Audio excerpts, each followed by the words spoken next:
So, Isaiah, you ready to go?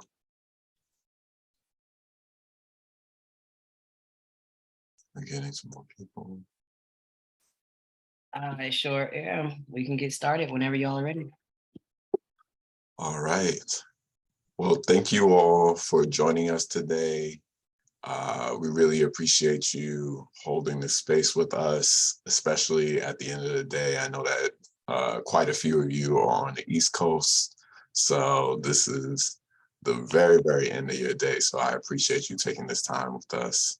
So my name is Louis Shackelford. I use he, him pronouns, and I am an external relations project manager at the HIV Vaccine Trials Network. My role is to raise awareness and do educational work around HIV and HIV vaccines specifically. And a part of that work is to just hold spaces for community members, especially those that may be marginalized or may not have their voices heard as much as they should.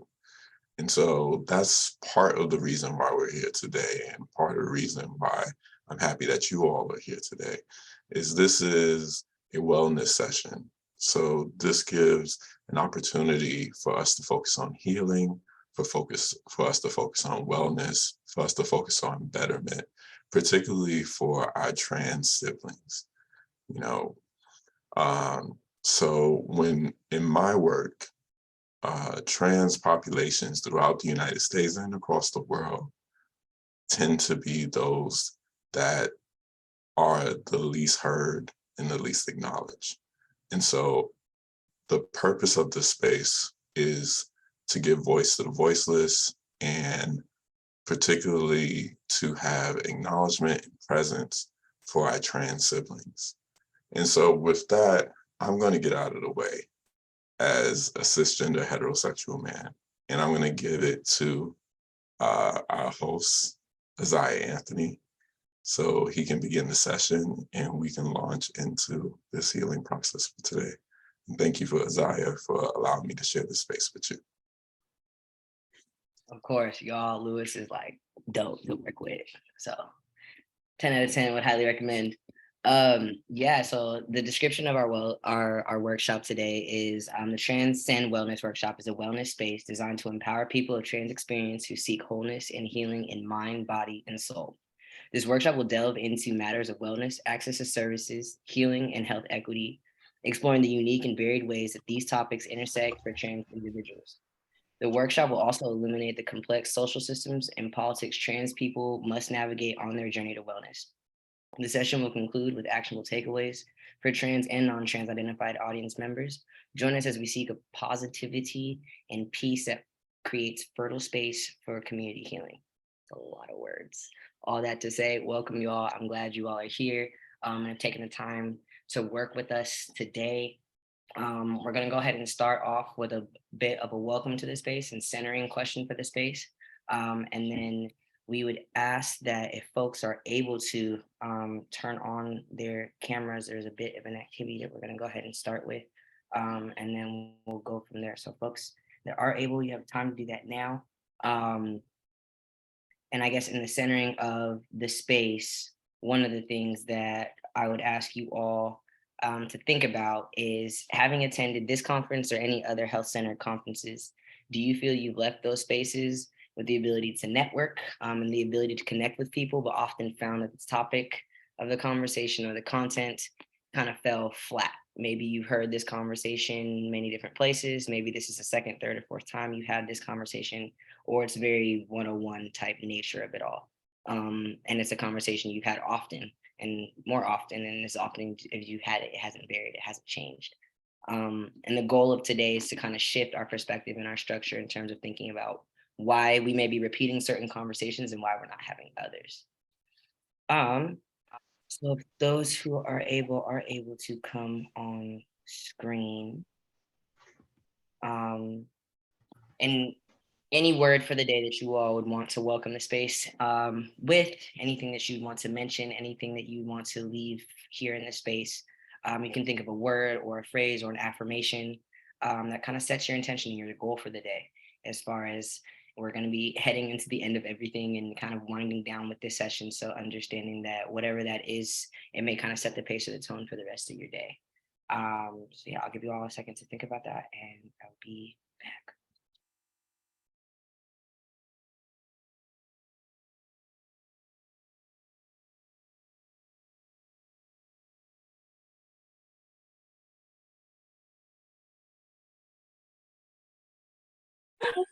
Oh my God, I used to work in the annex.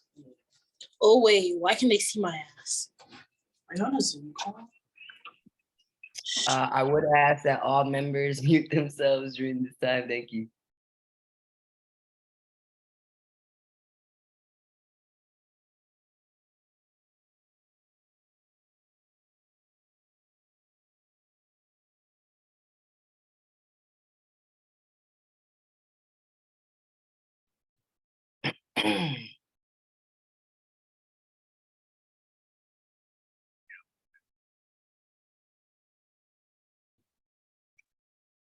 Alrighty.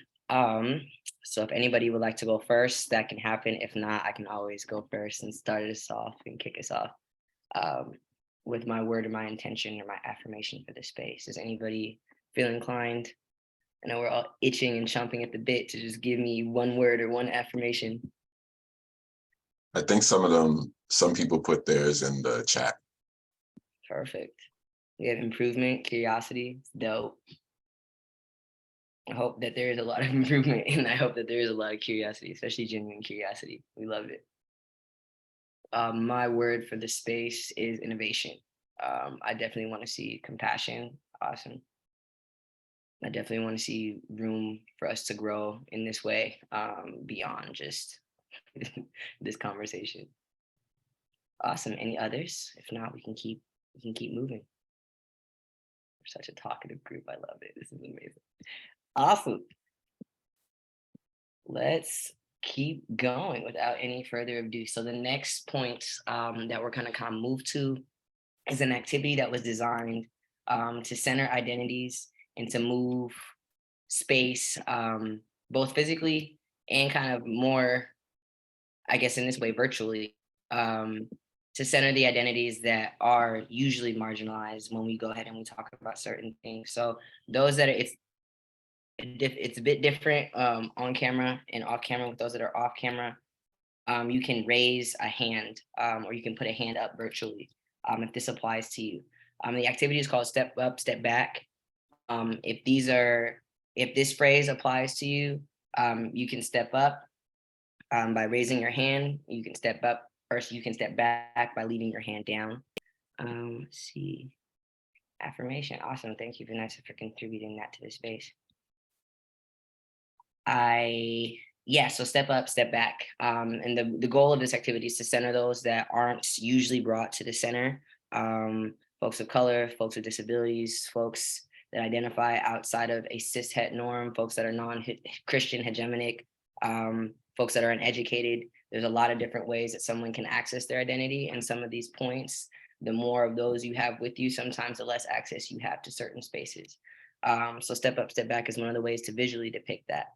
Like I said, it's a little different in this activity, so we're going to try it virtually and just see how we do. We can start here. If one or both of your parents graduated from college, you can raise a hand or step up, step back, leave the hand down. So those that had a parent, one or both parents graduate from college, you can raise a hand. Perfect. Thank you. If you've ever attended a private school or summer camp growing up, raise a hand.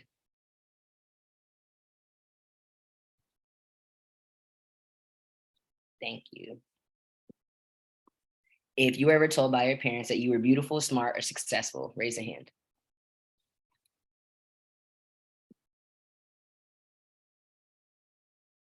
Thank you. If you were able to access healthcare willingly and easily, without much angst or trouble, raise a hand.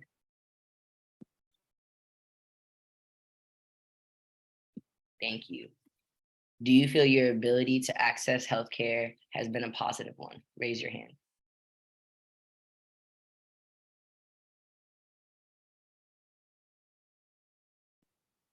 Thank you. If you grew up with people of color or working class people who were servants, maids, gardeners, babysitters in your home, outside your home, were your caretakers, raise your hand.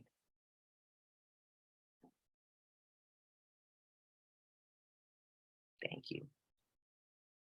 One of the goals also with this activity is to look around at the folks that are raising their hands and not raising their hands and realizing like the identities that are present and aren't present. I know we're a smaller group, but just noticing who is and isn't able to contribute that in that space and who is and isn't able to historically have access to those things. If you're going to be the first person in your immediate family or are the first person in your immediate family to have graduated from college, raise your hand.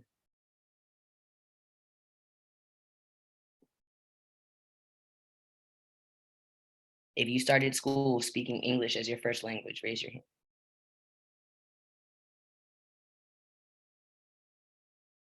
If you were ashamed or embarrassed of your clothes, house, car, and wish to change it or avoid being judged by it when you were little or in adulthood, raise your hand.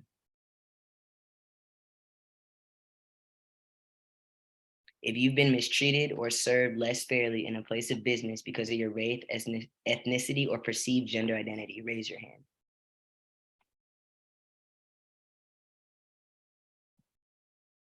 If you never worry about crime, drugs, rape, food insecurity, or violence in your neighborhood, raise your hand.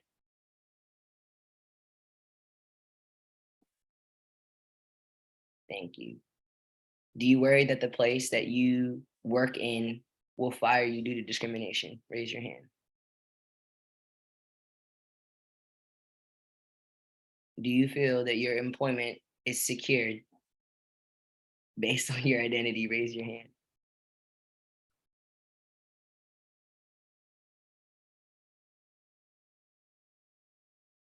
Awesome. Thank you all for participating in the activity.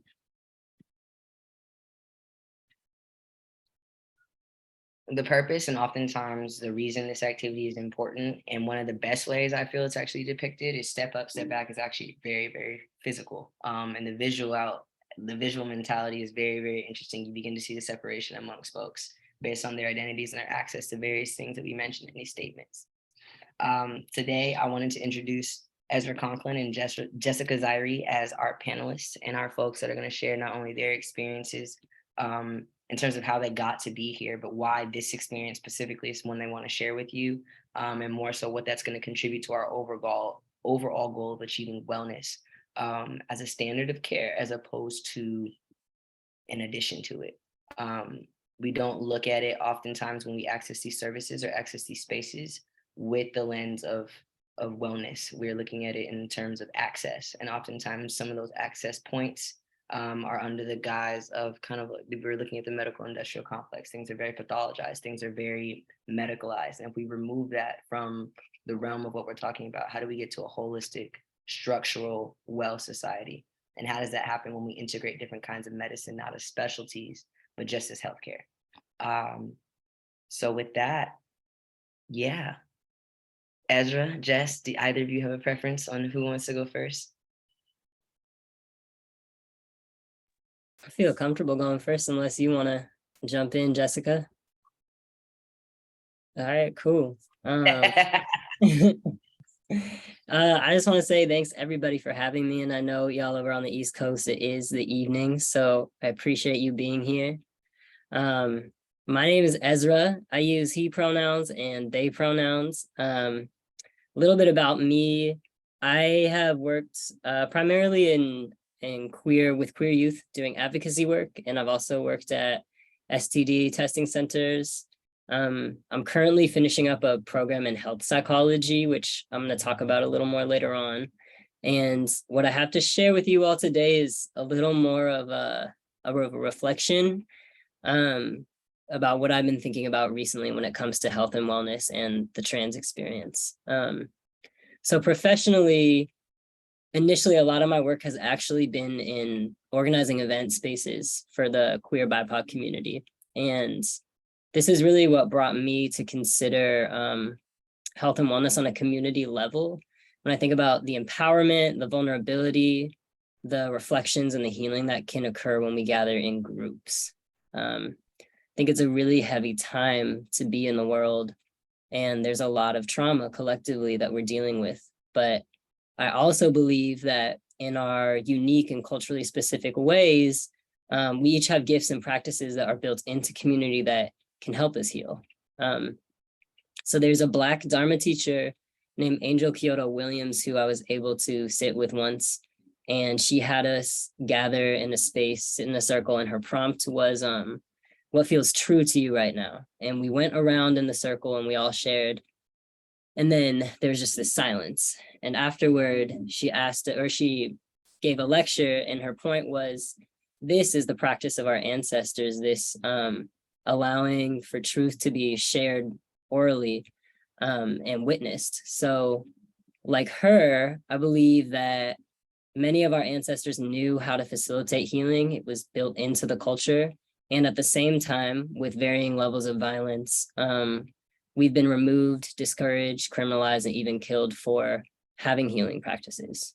So whenever I write a bio or I'm asked to describe myself, I also think about who made it possible for me to describe myself, because especially when I think about my trans identity, I am of my own creation in a lot of ways, but I am also an extension of my family, and I am who I've named myself to be, but I'm also, I've been allowed to be named this way because of language that I've been gifted by other people. So one of the people who has allowed me to name myself is this professor I had. His name is Jeffrey Aceto, and he's actually the first and only Filipino professor that I've ever had. And so I want to talk about trans identity for a little bit in a cultural context. Something that Dr. Aceto told me, which I had never learned in any other space about my history, is that when Spain was in the process of colonizing the Philippines, they found it, unfortunately, really effective to target trans people, or they found it effective to target people in the communities who held the epistemology, who were elders or spiritual leaders. And in Filipino culture and indigenous Filipino culture, a lot of these people who held that cultural knowledge were trans people. So when I consider the history that I'm not taught, I think about how historically the targeting of trans people has actually been a tactic to destroy a people's resilience so that they were easier to conquer. So when I say that my trans identity is intrinsically linked to my cultural identity and my spiritual identity, this is what I mean. And I'm really grateful for this knowledge that Dr. Aceto gave me, because it has given me a lot more access to my own wellness. Because I grew up, like probably many people, internalizing messages that trans people aren't real or not valid, or that we have mental health issues, right? There's kind of the crazy trope. And this was a reason why I struggled to validate and accept my own identity. And even when I did have examples to look at in the media, the representations that I saw weren't representations that I felt matched my experience of my gender in my body. And also language is intrinsically connected to spiritual and cultural ways of being. And I struggle all of the time in relation to my identity with limited language, because we use the word trans, but other cultures have like culturally specific words and language that they've used to describe trans people.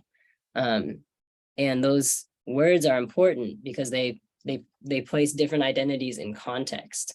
And I think that the erasure of this language has really been an intentional way to cut us off from our own power, and really also our capacities to heal and cultivate resilience as a community.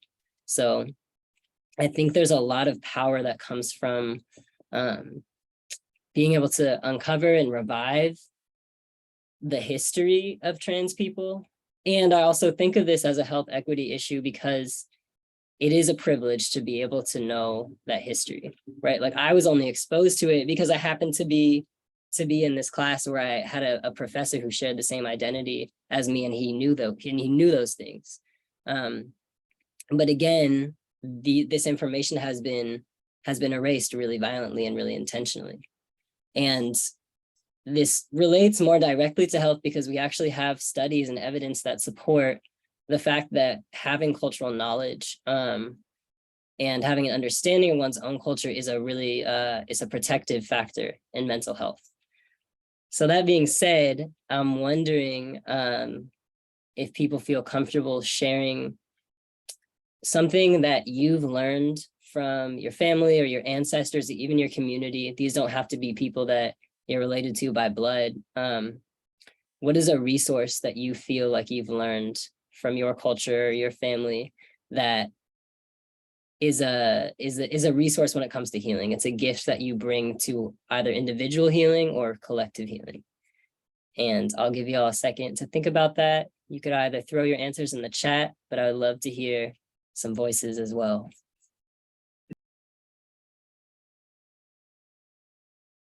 Ezra, can you repeat that one more time? Yeah, I'll ask one more time. What is something that you have learned either from ancestors or family or community that you consider a resource when it comes to healing? And it can be your individual healing, or it can be healing that you offer the collective. Thank you.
I'm gonna give y'all one more minute.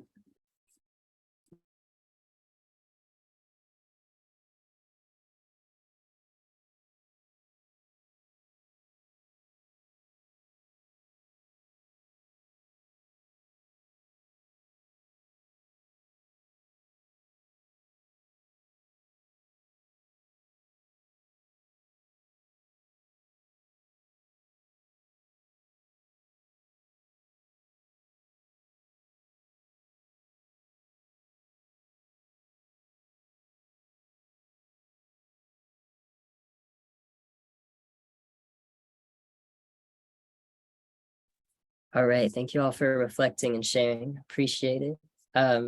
Vanessa, did you have something that you wanted to offer? We were having a hard time hearing you, so maybe it'll work now.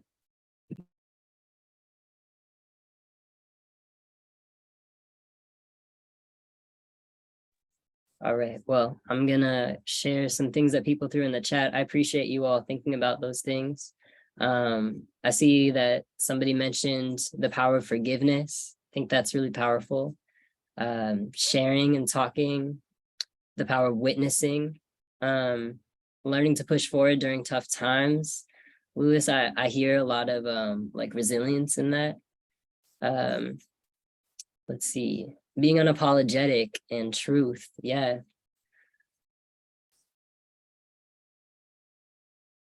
As I appreciate what you offered around knowing that needs change, being able to maybe adapt to things. All right, sweet. I'm gonna move forward. Thank you all for sharing. I think that taking time to recognize the resources that we each bring is important. When I just started moving into the field of health, something a mentor told me, and you mentioned this at the beginning, was to be really cautious about not making sure that we're not pathologizing people. The medical community often operates from a pathologizing or a deficit-based paradigm. And this can be harmful in a couple ways, because first, it places more emphasis on individual responsibility when it comes to health. And this really ignores the way that oppression contributes to health issues. Sorry, there's an ambulance going by.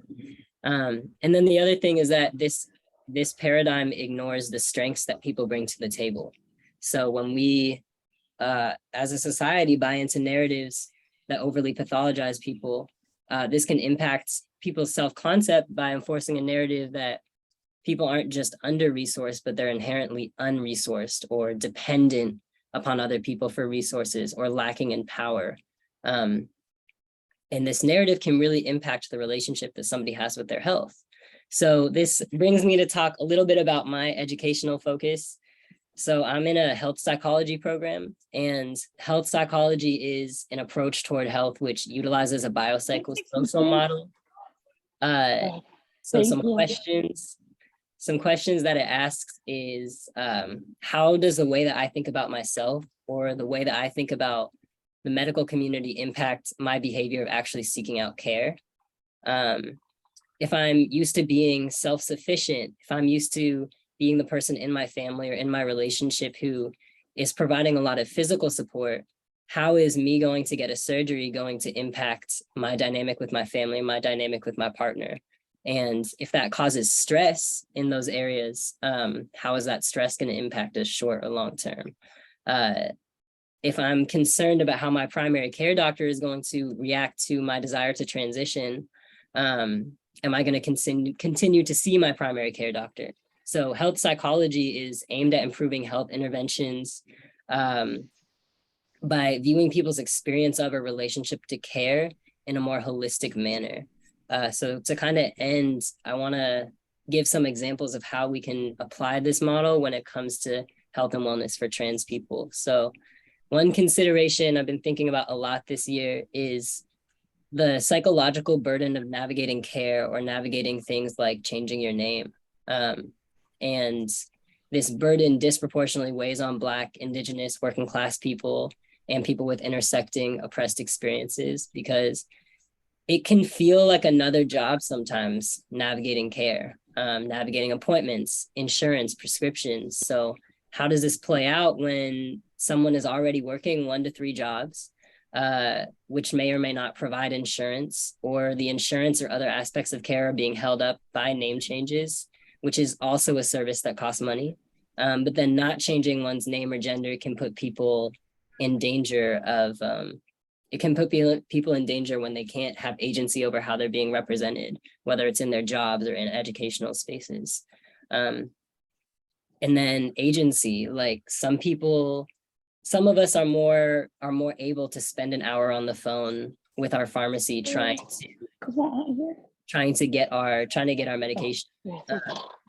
And then on a psychological level, like the way that we're impacted by power dynamics or have internalized oppression impacts how we do or do not advocate for our care, which in turn has really big implications on whether or not we even receive care. And then along with that, there's the psychological burden. The buildup of this psychological burden can contribute to stress, which can actually create physical illness or disease. And then another consideration is the need for trauma-informed care. So what does it mean that the spaces we have dedicated to health and wellness might not actually be safe for people? Because I think a lot of us know that the scientific and the medical community has caused a lot of harm, and it's not uncommon for people to feel unsafe seeking support in the medical community. And this has a lot of implications. If people don't feel safe going to see a provider or practitioner, then they might avoid going. It's common that people in different communities wait until their health circumstances become real emergencies before they actually go in for support. So trust needs to be built, maybe for the first time ever. And the implementation of trauma-informed care is just one way to contribute to this process. And I am not in any way, shape, or form an expert of trauma-informed care, but I am an advocate for it. And something that I want to highlight is the prioritization of a client's autonomy, agency, and ability to make their own choices. And then also transparency. Whether or not you're a friend or you're a provider, Hey, getting your name. somebody I working forgot your name too. Hi. transparency around what you can provide. Imani. Hi. I love hearing that people are greeting each other. Wait, where do I know you from? I would like to invite all folks to meet themselves. Imani, if you mute Oh, sorry. yourself. Sorry. Didn't know I unmuted myself. Thank you. I love hearing people greeting each other. So a final thing that I want to have us all consider is that the actual barriers to accessing services, whether it be gender affirming care or just general health care, these barriers can be more blatant in our face, and they can also be more hidden. And when health services are designed without good research and community perspectives, the result is that services can be woefully inaccessible.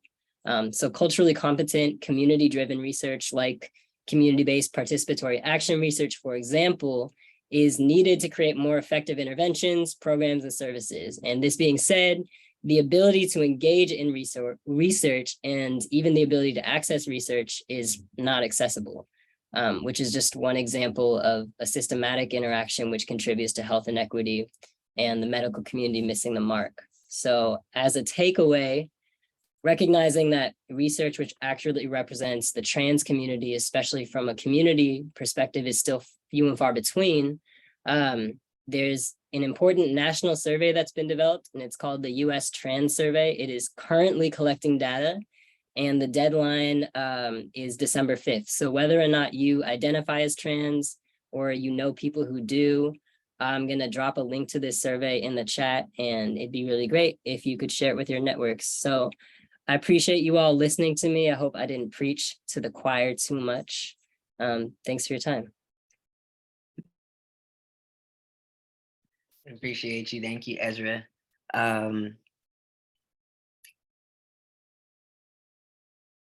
You get me every time when we talk about agency, when we talk about the ability to access care, when we talk about these intergenerational conversations around like how does culture impact our ability to seek access to the things that we know we need, but may not culturally trust or may not culturally feel like we're inclined to do so or access those spaces. I think it's hugely important. And I appreciate your willingness to share not only your experiences as a student and as an artist, but very, very, very well versed in your craft and understanding how you want to approach overall health equity. So thank you so much for that.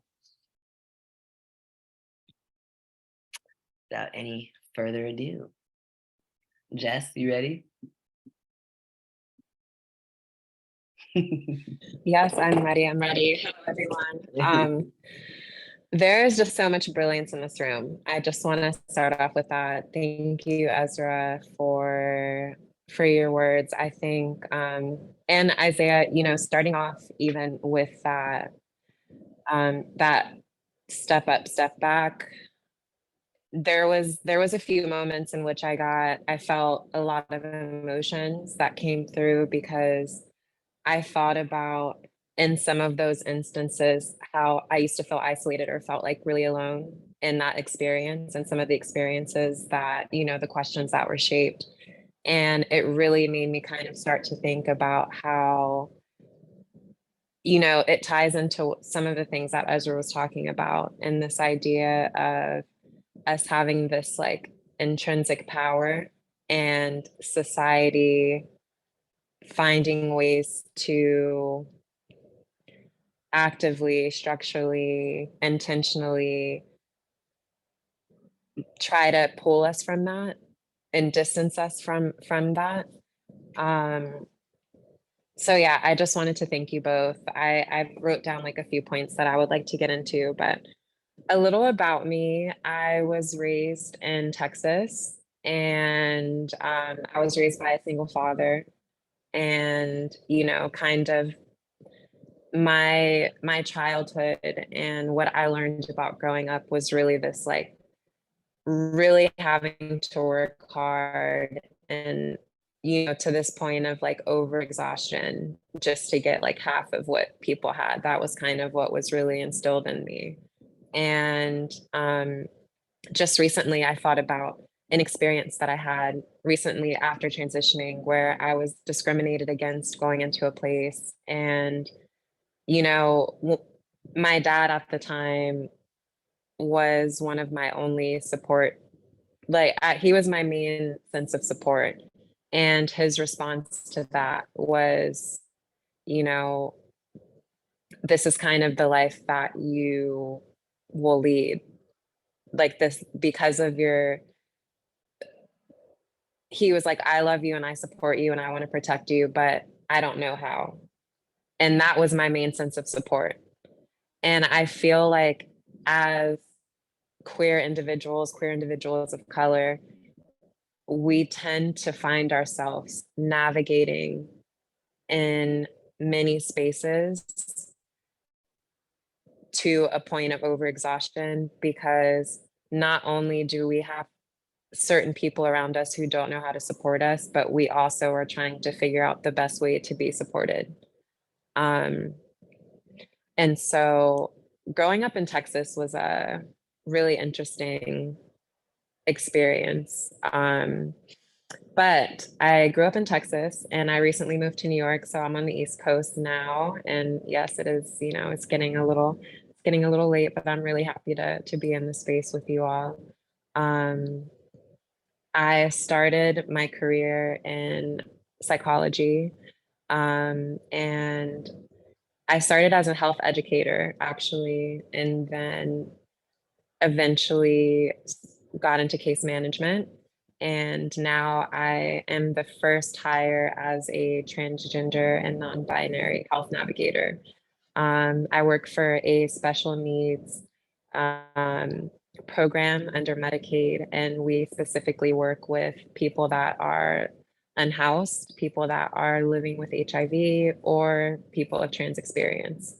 And I feel really, really, really blessed and grateful to be in a space where we're so intentional with providing not only affirming but competent care. And we're definitely not perfect. This is something that's new and learning. And I was just able to secure this position not long ago.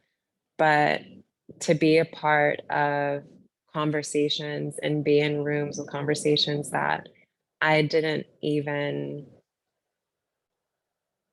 at one point, I'll speak for myself, I personally didn't feel um, that I was even deserving of having, like people thinking of me in those ways. It's, there's not a feeling, there's no way to describe, there's no way to describe it. Um, so let me get to some of these points that I had for you all.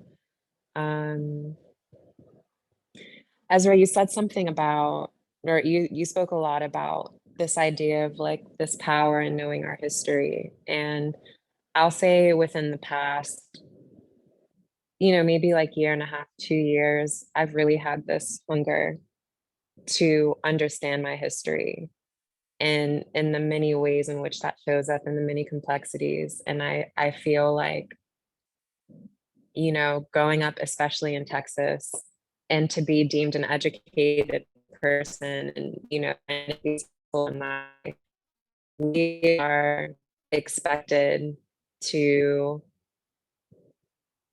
have a basic understanding of American history. But as we know, whenever we look at American history, a lot of times you will not see people of trans experience, color, in the way that it's taught, you know, or in the way that it has been taught, in the way that it still is taught.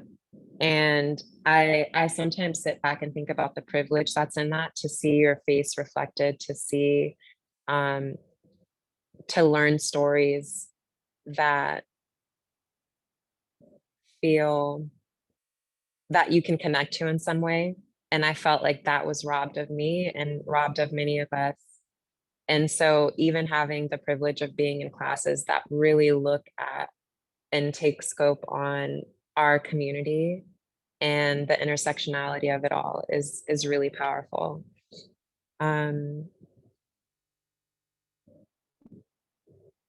I I have a few more things, but I do know that there's some questions that Isaiah wanted to do. So I'll leave it there. But yeah, I'm really just kind of taking it and soaking in the brilliance that's in this room. And yeah, I'm excited to offer some more through those questions. So Thank you, Jess. Can you all hear me? I want to make sure there's been some kind of, I've seen some various connectivity things, so I want to make sure folks are still good. But thank you, Jess, for sharing. I feel like few and far in between do we ever realize, like, not only the aspects of us culturally, but like our upbringing and the area in which we were brought up and who's doing that and how they're doing that all impacts our ability to gauge whether or not we're we're learning vicariously, or we're learning essentially intentionally through somebody. If they're showing us how to do this on purpose, or is this something we kind of just are absorbing, but we don't really know where it's coming from or why it exists the way that it does. So I really do appreciate that, Jess. I think for me and for you all, my questions to the panelists, upon trying to get this together, Lewis and I had a conversation around the framing and the mindset and the work that goes into this, what we wanted to have be talked about. And one of the things that came up in that conversation was I expressed this noticing of there being this idea of transness minus trauma left us with invalidation. A lot of people felt like there was this process where you had to, in effect, go through certain things, or your transness would be validated the more harm you experienced. And if that harm wasn't inherently applied towards towards your transition or towards your transness, then it wasn't as real for you, or maybe it didn't exist in the same way for you that it did for somebody else. And so my question to you all on the panel is, do you think healing is essential to the conversation about health equity? If so, in what way?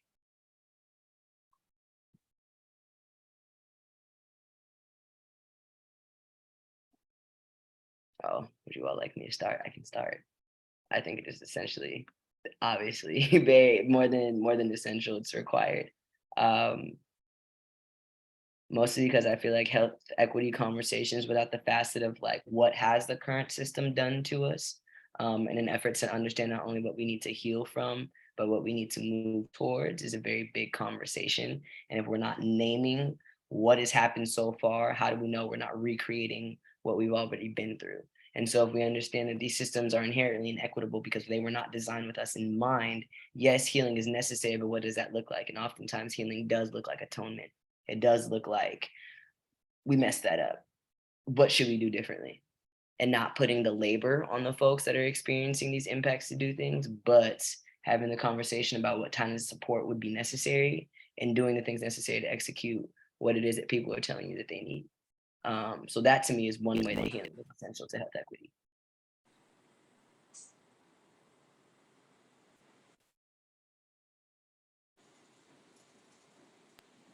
yeah, I think in a general sense, this idea of,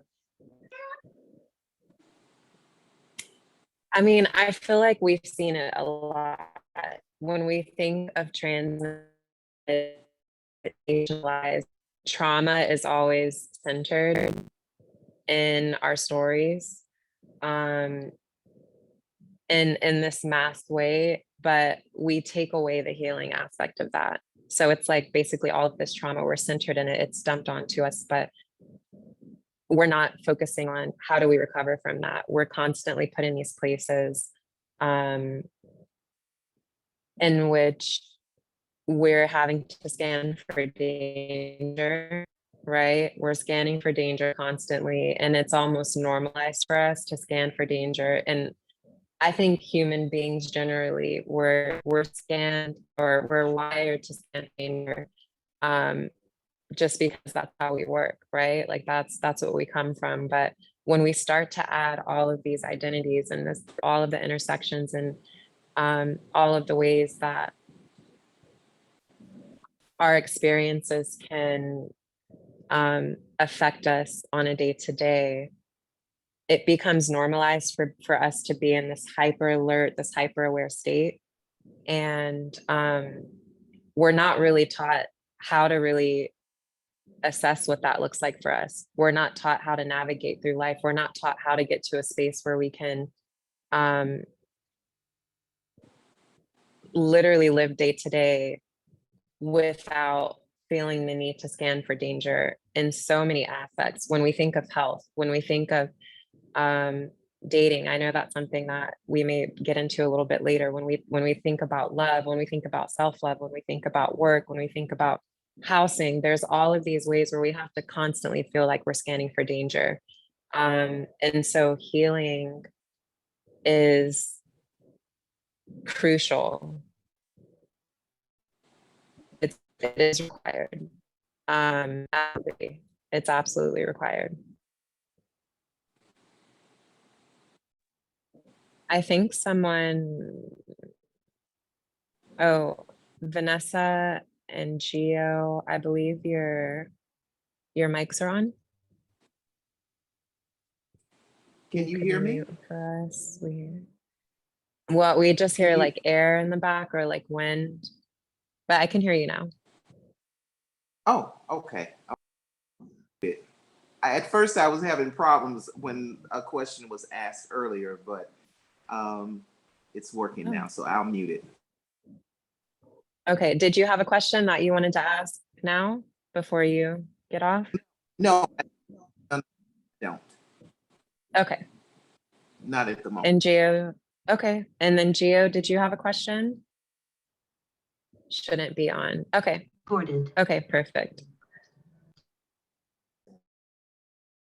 Awesome. Thank you, Jess, for sharing. I feel like no more than it being crucially and absolutely necessary for the reasons I expressed and for the reasons you named.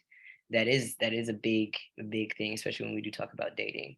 Ezra, did you have anything to add?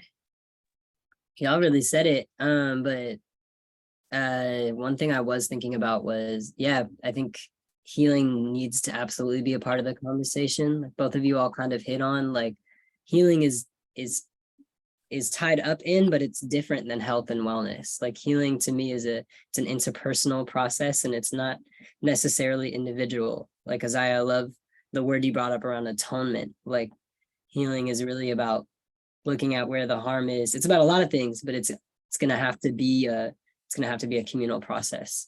And then regarding what was being spoken about around trauma, like I would really love to see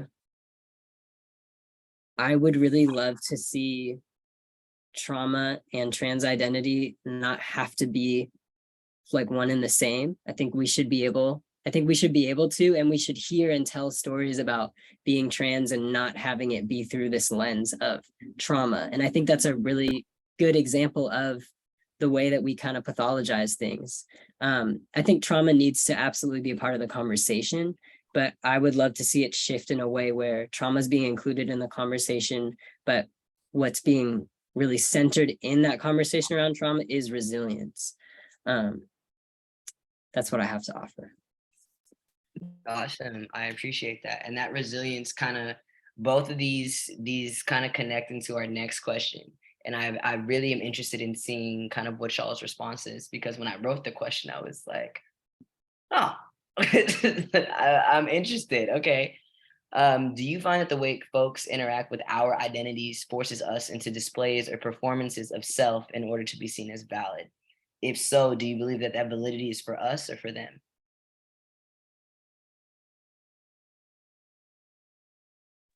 Off the top of my head, unless you want to go.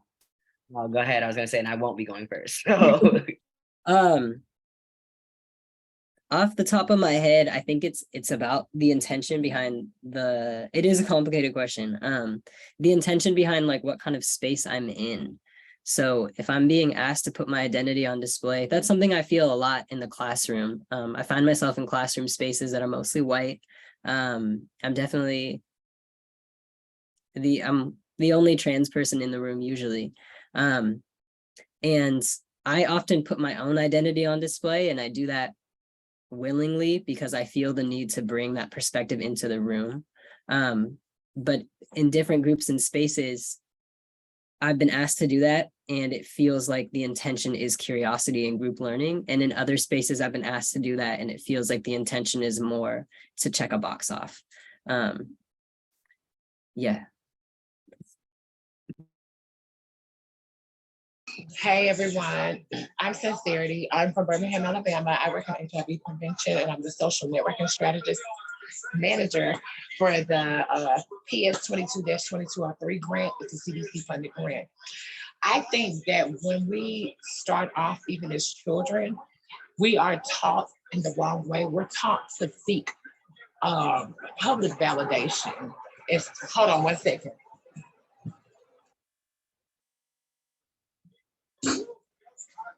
We're taught to seek public validation instead of learning about personal validation. We have to learn how to personalize ourselves, even when we go in spaces. Oftentimes when we do have to present ourselves as trans or gender nonconforming or whatever you classify your pronouns as, it becomes a situation to where it becomes sticky and it feels like our eyes are on me. And it takes away from whatever the topic may be, and the topic is not me. So I just try to find different ways to navigate when it comes down to that. And I try to teach people to not seek public validation. My downfall was when I transitioned, I was doing shows as well. So I'm double dipping with my life. So it's like trying to juggle being a woman by day and a showgirl at night. And you don't want to see these people in the daytime screaming about shows and you just trying to blend in through society. So I had to learn a balance with that. I had to cut out being an entertainer and being in the community more and letting people see me more than just an entertainer, because people will take the trans thing and see you just as being trans. And it's more to us, like dig deep, find out, get to know, you know what I'm saying? People don't get time to get to know. And also, this is a time where we're standing in resistance. If you're listening and seeing different podcasts and different people talking, they're talking about resistance, because just like they say, history repeats itself. So now it's time for us as the 2023 generation to do like what ACT UP did. But we don't have to do it strictly just for HIV. We have to do it for harm reduction. We have to do it for our sex workers. We have to do it for our people that live in the South that don't have status neutral resources. Everything is geared towards a status here in Alabama. So it's like you have to go into the faith-based organizations without letting them know that you're trans, or you have to go to the hospitals without letting them know that you're trans. But what if it has something to do with you on your gender that you were before? You see what I'm saying? How do you shift that? How does it, like, I have 1,000 questions. My mind be running a mile a minute, y'all, because I want to open up a holistic healing space, but I also want to have a resource center inside of it too. And I want my crisis to be within 72 hours, that your crisis be met. Because we got people out here. I seen a trans girl this morning at 5 o'clock in the morning walking the street. I'm talking about literally Erykah Badu's song played in my head, Bag Lady. She had so many bags and I felt so bad because it's nothing that I could do, because I don't have, you know what I'm saying? I don't have the backing right now, but I'm trying to get it. And once I do, I'm gonna lock the load. And I'm gonna try to clean up the streets and help these girls, because I know what it's like to not get any help, and I know what it's like to be homeless. So, and I'm glad to be on the call. And Jessica, it's so good to see you. I haven't seen you since BTAG. So proud of all the work that you're doing. Yes, you're amazing. Thank you. Thank you. Jess, you obviously can take the next part of the question, but I really just wanted to say thank you for sharing your perspective. Go ahead, Jess. Yeah. Thank you, love. It's so nice to see you too. And it's really beautiful to hear you, planning to use your experiences to help others. That's something that really motivates me. A lot of growing up in the South, growing up in Texas, and a lot of the experiences that I had, it sparks this passion in me to give back. And so I love to hear you wanting to have not only a crisis center, but this holistic healing space, because you know how much that's needed. You know how important this conversation is and conversations like these are. So yeah, that's amazing. Ezra, you stated something about the intention of disclosing or asking or something around intention when it comes to the question. And I feel the same. There have been times in which, you know, there has been curiosity, there has been this moment to really provide perspective when people are able to receive it in a way that actually will promote growth and learning. And then I've also been in spaces where, you know, the curiosity hasn't necessarily been for growth. It's been this idea of me needing to disclose in certain situations has been more of like a surface level thing. And I don't think that people really have this like radical empathy at times whenever they come into spaces asking us these things. And there was a part of the question that you asked, is that validation for them or is it for yourself? And I'm for me, I can say when I was younger, I think it was a validation for others because I felt this strong need to like just to get through the day, I needed to please those around me. And I've been on this journey to like distance myself from that.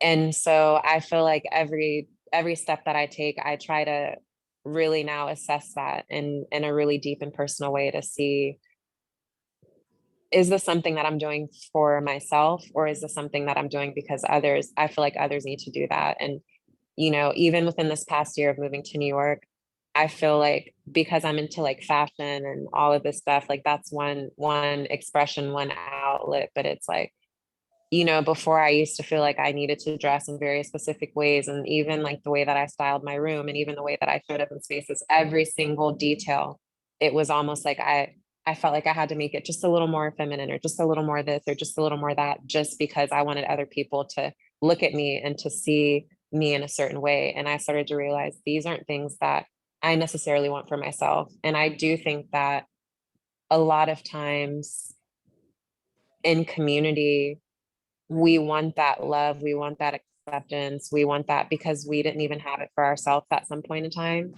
And so we ultimately seek that outwardly.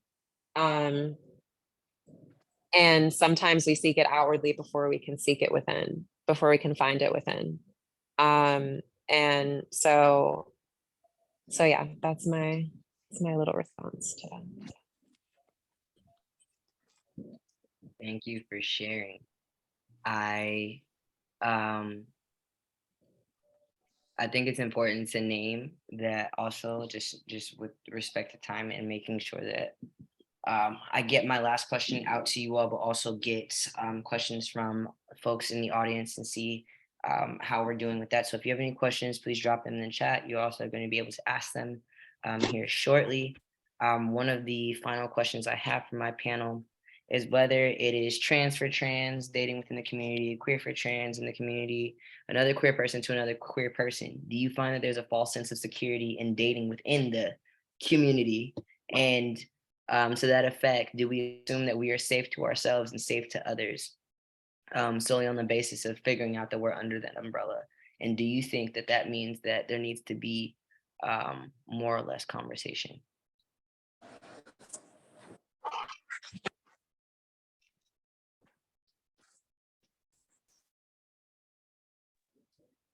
I don't know if I would say,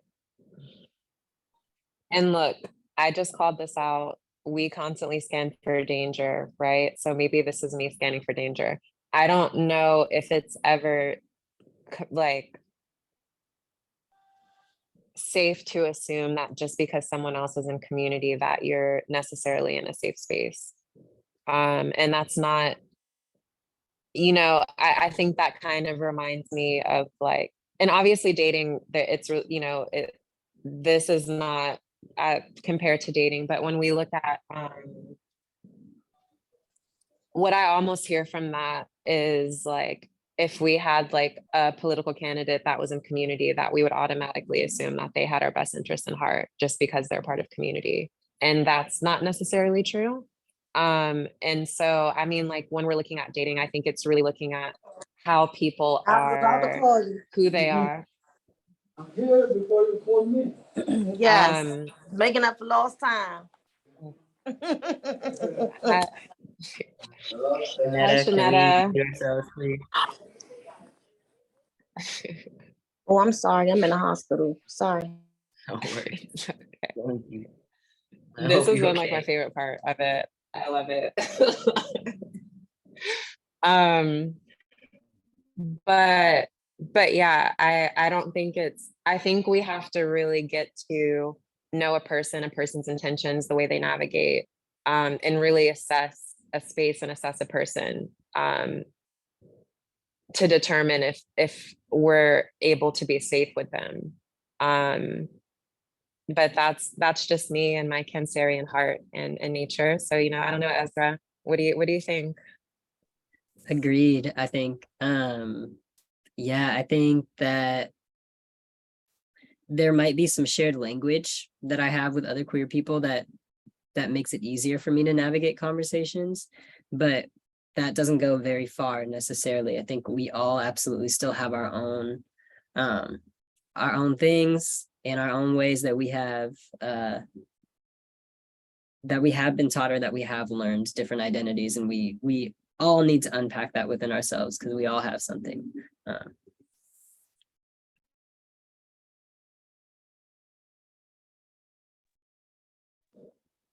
I'm living for this sage. I just wanted to say, clear out all of it. Let's wrap Yes, this up girl, correctly. I'm getting ready for a Vive dinner tonight. And I'm praying that it goes well, that I do my networking and connecting conversations so I can get some coins going. I want me a healing space. I want the girls to be able to go swimming and just get us some water. I want you to have a mirror room. And like that, have you watched The House of Vicious? Y'all, they took my ideas. And everybody always tell me, put your ideas on paper and execute them. They did it where she was outside at a mirror and she wrote her feelings on the mirror. But the room I want you to have all type of feelings. The things that you want to forgive yourself for, the things you want to thank yourself for, the things that you're trying to let go, things that you're trying to pick up. And I want you to be standing on mirrors too. So, hey, Michelle, so you can look around and just see yourself for what it is. And you'll have an opportunity to write on the mirror, clean the mirror off, and just release. Then you'll have a sensory room that you'll get to go in. You'll have a room where you can break stuff, just different things where you can just release, let go. So y'all just keep me lifted. But yeah, the stage is everything. And I got Florida water too. So get y'all some Florida water and all that stuff. Soaking you some Epsom salt like Dr. Teal. Listen to you some Tim. Free your mind. Right. Your teeth are I so appreciate you all lovely. sharing. Oh, your teeth are so pretty. Yes, keep it smile. And keeping all of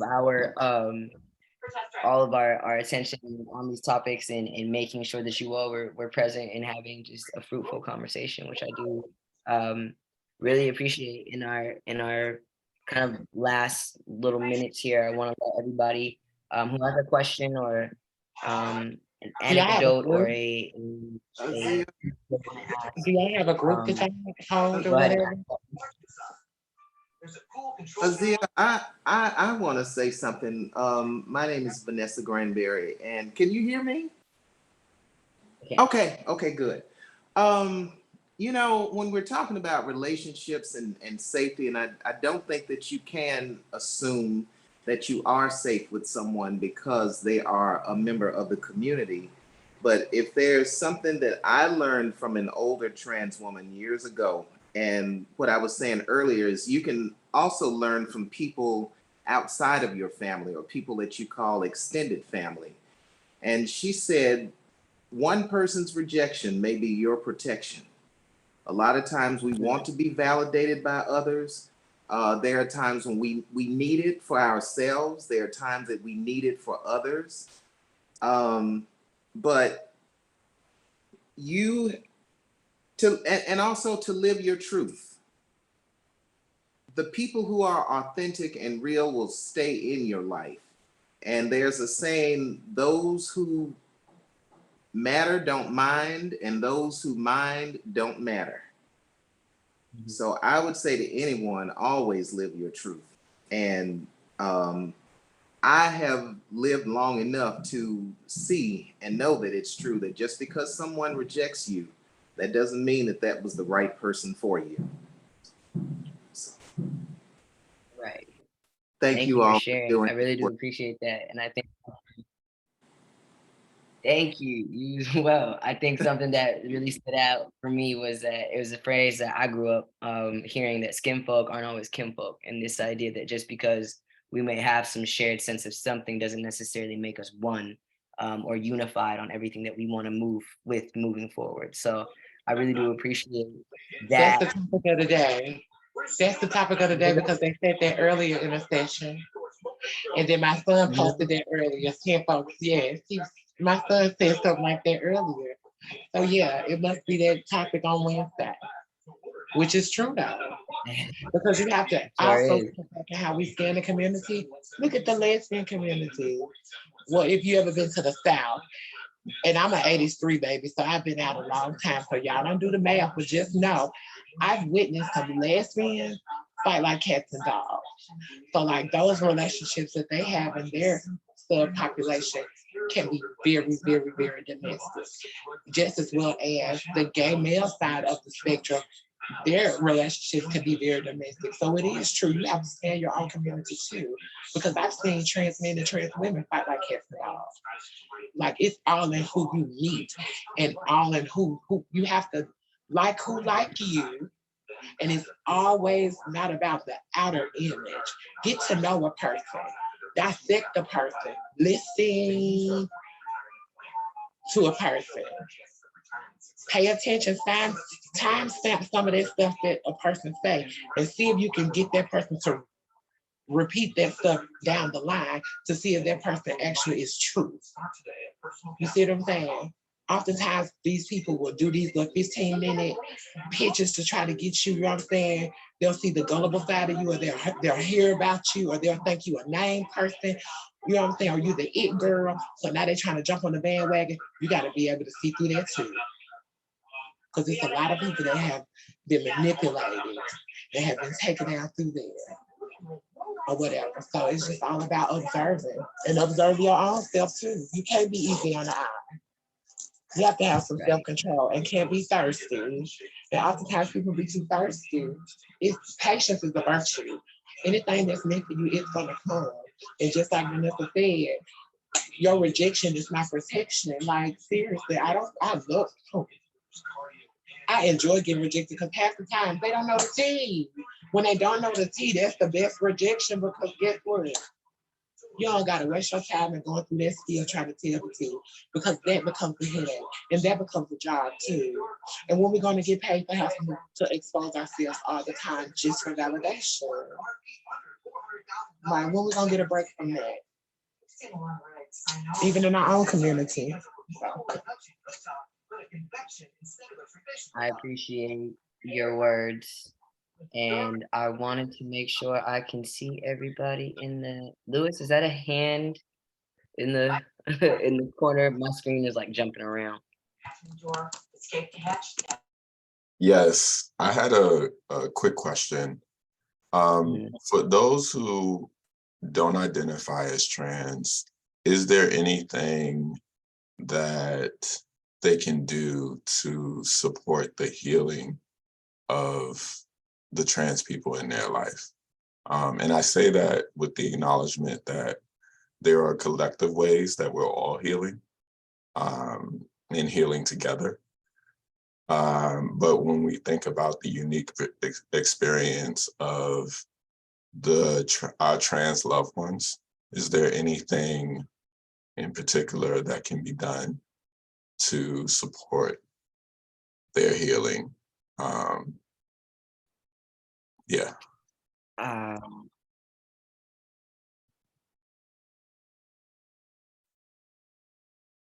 Yeah, I appreciate the question. I feel like I'll start out by hoping you all can still hear me very, very clearly.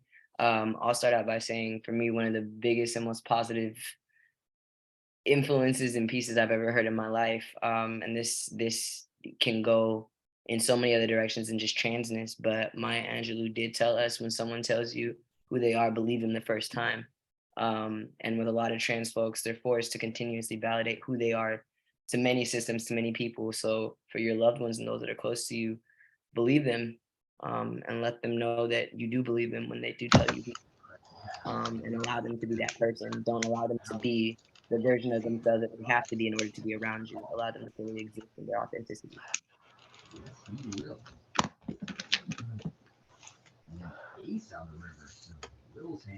Yes, Ezra. Nancy, if you could mute, please. Yeah, I think that. Oh, go ahead, Ezra. Go ahead, Ezra. I'm sorry, I'm so awkward with this always. Just quick things. I think as a personal example, like respecting people's autonomy with their bodies. That was big for me when I was coming out. It was like, right, everybody had opinions on, oh, it's okay if you're trans, but you can't do this. So respecting people's, and that goes for really everybody on whatever medical journey they're on, like respecting people's decisions with their bodies. And then again, on a more collective level, or people who are doing work in health or in programming, like making sure when we develop programs that we're really developing from the ground up. We're getting opinions from people who have direct experience. Yeah, that's exactly what I was going to say. Many times, I think generally people offer support by what they think is needed, as opposed to like asking and really knowing what's needed. And so whether that's on like an organizational level or like a personal level, asking someone like, what do you need? How can I support you is really powerful, because that can show up differently. Like the trans community is not a monolith, so that can look differently depending on who exactly you're speaking to. And also, yeah, Ty, I love what you said. Like the Maya Angelou quote, I think also something that's like really powerful for me is like people that have the same energy in front of me that they do when I'm not there, in terms of like loving me and showing up and speaking all of those same ways, like that you interact and support me, not me not being in the room or not being present, doesn't affect the way in which you support me and show up for me. So I think that's also a really important thing, is to that consistency of support through different spaces. Sometimes you may have a privilege, to be in a certain space that some trans people aren't in. And while you can't necessarily speak for the community, and none of us can speak solely for the community, it's really important to carry that same sense of um, have those same intentions when you're in those spaces. I feel like that was the perfect segue into those takeaways. So if there is nothing that we leave you all with today, those pieces that we left you with in these last couple moments, I think are very, very important. Showing up in front as you do when someone's not in front of you is important. Acting with your own sense of autonomy and agency around not having to continuously be the person that's having to speak up for yourself, but other folks being able to speak up for you, and letting you see that support is really, really important. As you pointed out, something really important, that there is no one way to transition, and allowing somebody's bodily autonomy to come through is really, really, really important, especially as they try to figure it out and navigate that for themselves. So I appreciate you all for this space and the time in the session. As we are 3 minutes over, I want to honor that. Yeah, thank you for your attendance and your presence. You all contributed to a very, very powerful conversation today. Ashe, I appreciate it. Bye, everyone. It was lovely. Thank you. Thank you for having me. Thank you for listening. Have a wonderful night.